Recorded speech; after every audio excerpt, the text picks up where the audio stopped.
पूतना मौसी ने तो सबसे पहले तो माँ का कार्य किया, क्योंकि मुझको दूध पिलाया और दूध का पान माँ के अलावा और कोई नहीं कराता। इसलिए पूतना मौसी को माँ की तरह मुक्ति देना चाहिए। कोई संत कहते हैं कि गोविंद मेरे कन्हैया ने आंखें बंद क्यों की? तो गोविंद ने कन्हैया ने आंखें इसलिए बंद की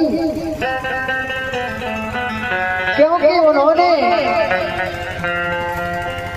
पूतना के लिए परम धाम मोक्ष भेज दिया।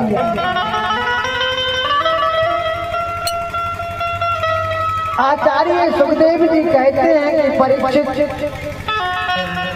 जब उस परब्रह्म परमात्मा की कृपा होती है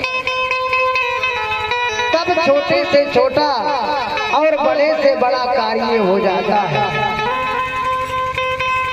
इसलिए पूतना का उद्धार करके मेरे कन्हैया ने उसको परम धाम दे दिया। जो माँ के लिए स्थान मिलना चाहिए था वह मेरे गोविंद ने पूतना मौसी को माँ की मातृ की गति प्रदान की। बोले भक्त वत्सल भगवान की जय। आचार्य सुखदेव जी कहते हैं परीक्षित, अब संपूर्ण ब्रजवासी गोपी ग्वाल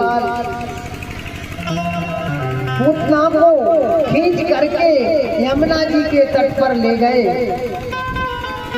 और जब पूतना का अंतिम संस्कार किया गया तो उसके शरीर में से सुगंध निकली। पूतना के शरीर का जब अंतिम संस्कार कराया, मुख अग्नि दी संपूर्ण ग्वाल वालों ने मिलकर के, तो पूतना के शरीर में से सुगंध निकली। सुगंध क्यों निकली? क्योंकि वह तो राक्षसी थी और कन्हैया को मारने के लिए आई थी। इसलिए उसके शरीर में क्या सुगंध निकलनी चाहिए थी। क्यों सुगंध इसलिए निकली कि गोविंद ने मेरे कन्हैया ने जो माँ देवकी माँ यशोदा को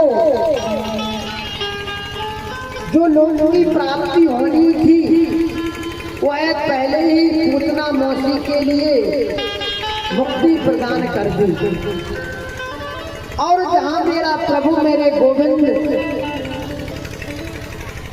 जिनके सामने जिस राक्षस का उद्धार हो जाए तो कहना ही क्या है। अद्भुत सुगंधी निकली। कंस को जानकारी प्राप्त हुई कि पूतना को कन्हैया ने मार डाला। कंस और भयभीत होने लगा क्योंकि नारद जी की बात याद आ जाती है, वो काला काला होगा, मुरली वाला होगा।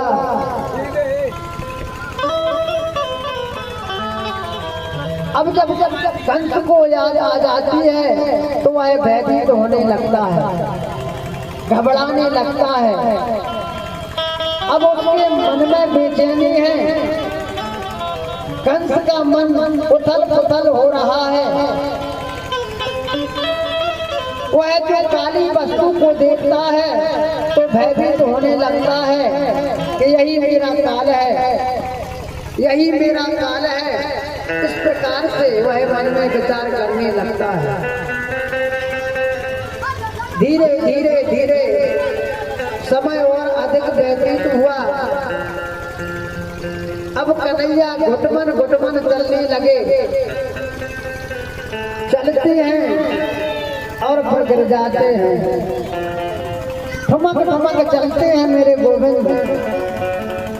नन्ही से हैं, 1.5 वर्ष के हैं, पैरों में पायल पहने हुए